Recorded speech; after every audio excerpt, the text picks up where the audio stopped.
Olá, amados, paz e graça a todos. Hoje com o vídeo Fé e Milagres, abordando um assunto super interessante e são os milagres do qual Cristo realizou quando passou aqui pela terra, dos milagres que acontecem hoje, né? Esse mistério, porque alguns são curados, outros não são curados. Temos relatos também na Bíblia sobre isso. E a gente vai abordar esse tema que é muito interessante para que a gente possa aumentar a nossa fé, né? E tudo está na base da fé. Antes disso, eu peço seu like, sua inscrição. Pega seu dedinho, coloca ali, se inscreve no canal. Pega seu dedinho de novo, vai lá, dê o seu like, que é muito importante, né? Faça seus comentários lá embaixo, ali nos comentários que está disponível. Faça lá também, tá bom? Me ajude com este canal. Ajude a levar a palavra de Deus. Seja um colaborador com a palavra de Deus. O único objetivo é levar a palavra de Deus, fazer com que as pessoas se aproximem mais do Pai nesses dias conturbados de hoje, e que a gente possa chegar a um objetivo, ao alvo, né, daquilo que a gente traça, que é a vida eterna, prometida por Deus. Se você crê em Deus, se você crê em Jesus, você sabe que Ele prometeu para nós vida em abundância, vida eterna. Ok? Iniciando o vídeo, a gente vê a fé. E a gente pode perguntar uma coisa: a fé é um mistério ou uma certeza? Você acha que a fé é complicada a tal ponto de você desconhecer a fé? Ou ela é uma certeza que você tem no seu interior de que algo pode ser feito de maneira sobrenatural, que você não compreenda nesse campo espiritual, mas que ela acontece? E é justamente a fé, é a certeza das coisas que não se veem. Então, por isso que a fé, ela é um mistério para aqueles que não conhecem a Deus, mas é algo, uma certeza para aqueles que têm Deus no coração. E aqueles que têm Deus, seguem a Deus, eles creem que através de Jesus tudo pode acontecer, né?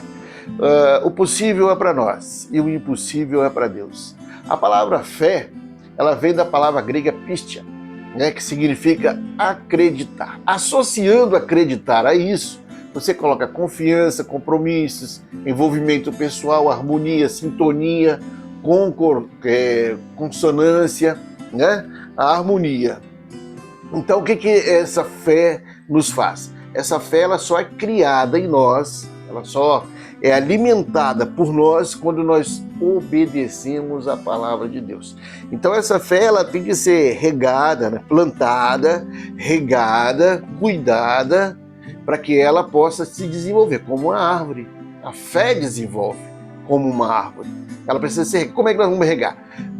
Se aproximando de Deus, porque isso vai trazendo de nós maior harmonia com o Pai.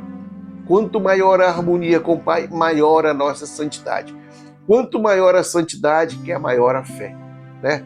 A santidade é um produto da fé. De tanto que você crê, como você obedece, aí você vai santificando, a sua fé vai aumentando. Marcos 5,34 diz assim: filha, a tua fé te curou, né? Vai e livra-se do teu mal, porque a tua fé, ou seja, a fé daquela mulher que estava plantada, que ela mesmo que foi plantada, e ela regou, de que maneira que ela regou? Se aproximando de Deus cada vez mais, em oração, jejum, consagração, né? Ela foi tendo aquela harmonia com o Pai. Essa fé vai aumentando. Então essa fé dessa mulher a curou. E nós vamos ver o processo de cura, como é que é.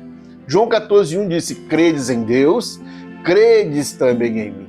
Então, crer em Deus e crer em Cristo é o caminho que se tem de se plantar a fé em nosso coração. Depois que ela é plantada, é nós que vamos cuidar. É nós que vamos regar para ela crescer e frutificar. Qual é o frutificar da fé? É a operação de milagres que acontece, né? Olha só o que diz aqui, ó. Fé é confiar, obedecer e seguir. Fé é confiar, obedecer e seguir. Confiar em quem? Confiar em Deus. Obedecer a quem? Obedecer a Deus. Seguir a quem? Seguir a Deus. Então, se você não faz uma dessas três coisas, você não tem fé, você acredita, vamos dizer assim, né? Mas você não exerce a fé verdadeira. Você acredita porque os seus olhos, seu pensamento, aquilo que vem no seu ouvido, então você acredita como todos os outros. Você foi no embalo dos outros, mas você não teve harmonia, você não teve confiança, você não teve compromisso, você não teve envolvimento pessoal, você não teve sintonia com Deus. Quando tudo isso falta, você só acredita, mas você não tem intimidade. E fé é intimidade. A fé, ela cresce, ela vai crescendo conforme você vai regando, você vai alimentando, botando as vitaminas, né? Que é confiar, obedecer e seguir a Deus. Olha que coisa interessante aqui, ó. Então a gente vê aqui, ó, para o milagre acontecer. Olha como que acontece o milagre. Como que acontece o milagre? O milagre, primeiro nós temos Deus. Deus está ali, Deus é o autor do milagre. Deus é quem realiza o milagre. Entre Deus, né, veio o servo, depois de Deus veio um servo. O que é o servo? Servo é aquele que eu falei para você, que pegou a fé foi plantada e ele regou e ela está frutificando agora. O frutificar da fé é o produto de santidade, que é os milagres que acontecem, né? Os milagres vêm. Então, entre Deus e o servo está quem? Jesus. Porque é no nome de Jesus que as curas acontecem. Não é no nome de José, não é no nome de Davi, não é no nome de Salomão, não. Não é no nome de Paulo, não é no nome de Pedro, não é no nome de João, é no nome de quem que a Bíblia nos ensina? É em meu nome farão milagres, farão grandes milagres, em nome de Jesus, é o nome de Jesus. Então Deus, entre Deus e o servo está Jesus, ó. 1 Timóteo 2, 5 e 6 diz, porque há um só Deus e um só mediador entre Deus e os homens, Jesus Cristo, o homem. É isso que a Bíblia diz, nós cremos na Bíblia, nós cremos, é na palavra de Deus. Às vezes tem outras pessoas que escrevem outra coisa, né? Tem tanta gente que escreve no livro e as pessoas depositam a fé, essa fé sem nada, nessas outras pessoas. Mas nós depositamos a nossa fé a palavra de Deus, naquilo que Deus disse, naquela palavra que foi revelada aos profetas do Senhor. E esta palavra que eu digo que foi revelada aos profetas do Senhor é a palavra que se cumpre todo dia. Se você pegar a Bíblia Sagrada, tudo que está escrito de profecia se cumpre e está se cumprindo. E não precisa ninguém estar te explicando, é só você olhar e observar o mundo e você vai ver que tudo que foi dito está lá se cumprindo. Então esta é a palavra de Deus. Dentro desta palavra que nós cremos que só existe um mediador entre Deus e o homem, Jesus. E é só no nome de Jesus que se realiza a cura, né? Depois a gente pode até falar, mas existem outras curas, né? A gente cura não é no nome de tem. Eu vou te provar, eu vou te mostrar, vou até falar um pedacinho aqui, ó. Lá no Egito, quando Moisés transformou a vara dele em cobra, né? Ele jogou no chão, Arão jogou aquela vara e transformou numa víbora. Os egípcios fizeram a mesma coisa. Jogaram a deles também e transformou em víbora, em cobra, né? Ou seja, Deus opera ali um milagre transformando aquela vara em cobra, mas o diabo também fez uma façanha ali, transformou as duas em cobra. A que Deus transformou engoliu as outras duas, mas o diabo fez. Então existe cura que não provém de Deus, mas existe, né? Então vamos lá. Então ali tem um servo, né? Deus veio o servo. Quem é o servo? O servo Tiago 5,15. E a oração da fé salvará o doente. Ó, a oração da fé. Não é que o servo cura, não. A oração dele salvará o doente. E o Senhor, ó, o levantará. E Deus o levantará. E se houver cometido pecado, seriam perdoados. Quem é que perdoa o pecado? O próprio Deus. Quem é que levanta o enfermo? É o próprio Deus. Quem é que ora para que ele seja curado? O servo. Esse servo que é comprometido, que tem intimidade com Deus. E nessa linha vem o enfermo, né? O que o enfermo precisa ter também? É só enfermo? Só a enfermidade ele precisa dentro desse processo? Não, ele não pode ter só a enfermidade. Olha o que diz Marcos 8, 23 e 24. Jesus disse, Se tu podes crer, tudo é possível ao que crê. Olha, se você crê, tudo é possível ao que crê. Tudo é possível ao que crê. E logo o pai do menino, clamando com lágrimas, disse: eu creio, eu creio. E olha o que ele fala em seguida: Senhor, ajude-me a minha incredulidade. Então ele queria que Deus tirasse aquela incredulidade dele. E eu creio. Então ele teve uma decisão correta. Não, eu creio que o Senhor vai curar o meu filho.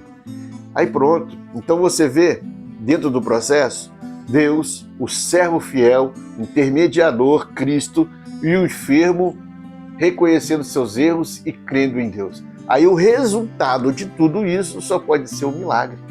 Não tem outro. Lá no final vê o milagre. E é assim que acontece os milagres. E é o que eu disse, existem falsos milagres, né? Existem falsas operações de milagre. A Bíblia nos diz, nos revela que o inimigo fará até descer fogo do céu. Até fogo do céu ele vai fazer descer. Isso para confundir, isso para tumultuar, isso para enganar, porque ele é o pai da mentira. Aí nós temos que ter cuidado, nós temos que observar a santidade, né, das pessoas, se aquela pessoa de fato tem uma intimidade com Deus. É isso? Aqui mais adiante, olha, todos os enfermos podem ser curados? Todo mundo pode ser curado? Essa é uma pergunta que eu faço até para mim, né? Então eu tirei alguns aqui para que a gente possa observar que nem todos foram curados. Depois você me pergunta, por que eles não são curados? Olha, 2 Reis 13:14, temos o caso de Eliseu. Se você olhar lá em 2 Reis 13:14, Eliseu, ele tinha uma doença e a Bíblia diz que ele ia morrer daquela doença, ele não ia se curar. Ele ia morrer da doença que ele deveria morrer. Então estava lá. 2 Reis 20, Ezequias, o rei Ezequias, ele foi curado, não, o profeta Elias não curou o rei Ezequias. Ele prolongou um pouco mais a vida de Ezequias através da sua oração. Deus teve misericórdia de Ezequias. Mas Ezequias morreu, mas ele estava para morrer naquele momento. Mas numa oração, ele se arrependeu bastante de seus erros e Deus disse: vou te dar mais uns anos de vida, mais 15 anos. Mas ele morreu naquele mesmo problema. 2 Timóteo 4:20, Trófimo era um companheiro do apóstolo Paulo. E ele precisou ficar em Mileto, porque ele estava doente. Se você olhar, ele estava doente. Olha, o apóstolo Paulo, ele não curou tanta gente, né? Através do apóstolo Paulo houve tantas curas, mas ele não curou Trófimo. Então, 2 Coríntios, capítulo 12:7, nós temos o próprio apóstolo Paulo, com espinhos na carne. Ele não conseguia se curar, ele mesmo não se curava. Curava o outro, mas ele mesmo não se curava, né?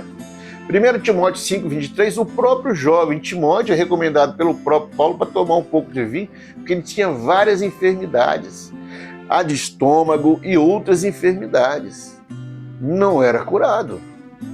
Ou seja, Deus não veio à terra, Jesus não veio até para curar, ele veio para trazer o reino de Deus, para falar sobre o reino de Deus. A cura é um produto da santidade de cada um, né? De cada um. Então se realiza curas, mas nem todos são curados. Deus tem um propósito na vida de cada um. Um dia vai chegar a minha hora, né? Deus sabe o papel que eu tenho que fazer aqui na terra. Se eu cumprir ou não cumprir, uma hora ele vai me chamar. Ele vai me chamar para poder eu prestar conta daquilo que ele me enviou e se eu fiz ou não fiz. Não só a mim, a você também. Então é necessário estar atento a isso, porque nós seremos cobrados por Deus daquilo que nós íamos fazer e não fizemos. E nós temos aí, eu creio, não digo, nós temos aí um dia determinado para isso. Um dia determinado. E Deus vai nos levar, de qualquer forma. Se não levar por doença, leva por outra coisa. Mas uma hora nós vamos ter que partir. Vai todo mundo partir? Não, tem gente que parte mais novo, ó, terminou seu prazo.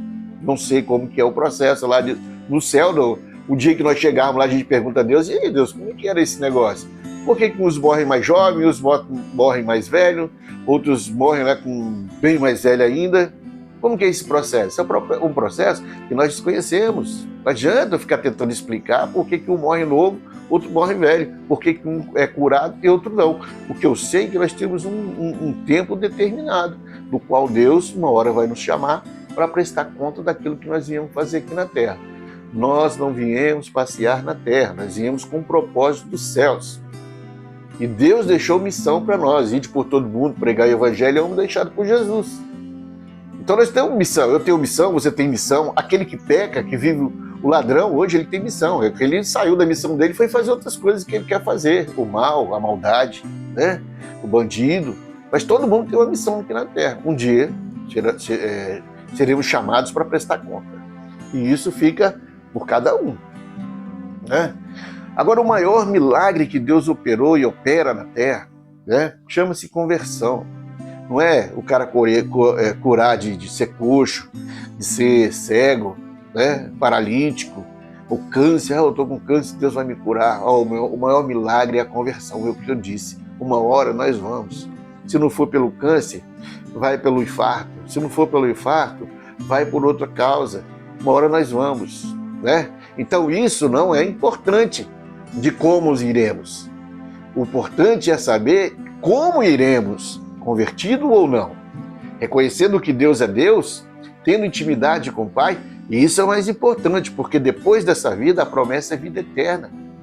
É vida eterna. E nós precisamos pensar em vida eterna, e não naquilo que está acontecendo aqui, o que pode acontecer. Deus tem misericórdia, Deus ajuda cada um, Deus cura, Deus restaura. Às vezes até algumas enfermidades, elas são parte de um aprendizado, e muitas pessoas reconhecem seus erros depois que passam por um processo difícil na vida, de doença financeira e tantos outros, ele passa a ter um entendimento diferente. Então tudo é um aprendizado, mas tudo está na mão de Deus.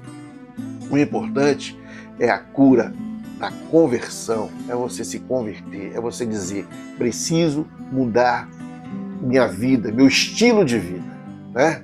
Tem gente que vive à vontade, como nos tempos de Noé, né? Bebendo, dançando, comendo, e acha que estão de bem com Deus, e acha que está tudo ok, está tudo bom. Eles achavam também na época, mas só que quando aconteceu, eles não estavam bem com Deus e ficaram onde estavam e morreram. Então, nós temos que estar pensando nisso. Amém? Que Deus possa te abençoar, que Deus possa nos abençoar, esclarecer em nossos corações e nossa mente a palavra de Deus cada vez mais, trazer em nós santidade, que nós possamos falar de Deus de tal maneira que os milagres possam acontecer, né? Para que vidas sejam restauradas, tanto milagre físico como milagre mental, né? Mudança de pensamento. Amém? Deus te abençoe.